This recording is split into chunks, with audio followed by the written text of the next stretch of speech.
सलामुअलैकुम। आज की इस वीडियो में बात करेंगे बेपर्दा औरत पर होने वाले कब्र के अजाब का एक दिल खराश वाकया आपको बताएंगे जो गिलगित में पेश आया। ये एक इबरतनाक वाकया है और यकीनन आप इसको पूरा देखेंगे और इबरत हासिल करेंगे। अगर ये वीडियो आपको पसंद आए तो वीडियो को लाइक करके अल्लाह की कुदरत चैनल को सब्सक्राइब कर दें। शुक्रिया। मुफ्ती अब्दुल रऊफ सुखरवी की किताब इस्लाही खुतबात में अजाब कब्र का ये वाकया लिखा हुआ है। एक शख्स कब्रिस्तान के पास से गुजरा। उसने किसी कब्र से ये आवाज सुनी कि मुझे निकालो, मैं जिंदा हूं। जब एक दो मर्तबा उसने आवाज सुनी तो उसको यकीन हो गया कि यह आवाज बरहक है, तो करीब ही गांव में गया और लोगों को उस आवाज के मुतल्लक बताया और कहा कि तुम भी चलो और उसकी आवाज सुनो। चनाचे गांव के कुछ लोग उसके साथ आए और आवाज सुनी तो सबने यकीन कर लिया कि वाकई ये आवाज कब्र में से आ रही है। सबको यकीन होने के बाद मसला पूछने की फिक्र लाहक हुई कि पहले उलमाए इकराम से ये मसला मालूम करो कि कब्र खोलना जायज है या नहीं। चनाचे लोग मोहल्ले की मस्जिद के इमाम साहब के पास गए और उससे कहा कि फलां कब्र से आवाज आ रही है और मैयत ये कह रही है कि मुझे कब्र से निकालो, मैं जिंदा हूं। इमाम साहब ने कहा कि अगर तुमको उसके जिंदा होने का यकीन हो गया है तो ठीक है, कब्र को खोल लो और उसको बाहर निकाल लो। चनाची ये लोग हिम्मत करके कब्रिस्तान गए और जाकर कब्र खोली। अब जैसे ही तख्ता हटाया तो देखा कि अंदर एक औरत नंगी बैठी हुई है। उसका कफन गल चुका है और वो औरत कह रही है कि जल्दी से मेरे घर से कपड़े लाओ, मैं कपड़े पहनकर निकलूंगी। चनाचे वो लोग फौरन उसके घर गए और उसके घर वालों को सारा वाकया बताया और उसके कपड़े और चादर वगैरह लेकर आए और कब्र में फेंक दिए। उस औरत ने कपड़े को पहना और चादर अपने ऊपर ओढ़ी और तेजी से बिजली की तरह कब्र से निकली और दौड़ती हुई अपने घर की तरफ भागी। घर जाकर एक कमरे में छुपकर अंदर से कुंडी लगा ली और जो लोग कब्रिस्तान आए थे दौड़कर उसके घर पहुंचे तो मालूम हुआ कि उसने कमरे के अंदर से कुंडी लगाई है। लोगों ने दस्तक दी कि कुंडी खोलो। अंदर से औरत ने जवाब दिया, मैं कुंडी तो खोल दूंगी लेकिन कमरे के अंदर वो शख्स दाखिल हो जिसके अंदर मुझे देखने की ताबो ताकत हो, इसलिए कि इस वक्त मेरी हालत ऐसी है कि हर आदमी मुझे देखकर बर्दाश्त नहीं कर सकेगा।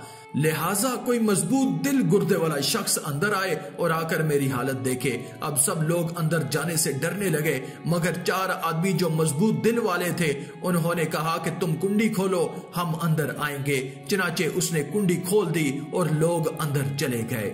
अंदर वो औरत अपने आप को चादर में छुपाए बैठी थी। जब ये लोग अंदर गए उस औरत ने सबसे पहले सर खोला तो उन लोगों ने देखा कि उसके सर पर एक भी बाल नहीं है। वो बिल्कुल खाली खोपड़ी की तरह है, ना उस पर बाल है ना उस पर खाल है, सिर्फ खाली हड्डी ही हड्डी है। लोगों ने उससे पूछा कि तेरे बाल कहाँ गए? उस औरत ने जवाब दिया कि जब मैं जिंदा थी तो मैं नंगे सर घर से बाहर निकला करती थी, फिर मरने के बाद जब मैं कब्र में लाई गई तो फरिश्तों ने मेरा एक एक बाल नोचा और उस नोचने के नतीजे में बाल के साथ साथ खाल भी निकल गई, जिसकी वजह से अब मेरे सर पर न बाल है और न खाल है। इसके बाद उस औरत ने अपना मुंह खोला। जब लोगों ने उसका मुंह देखा तो वो इतना खौफनाक हो चुका था कि सवाए दांतों के कुछ नजर न आया।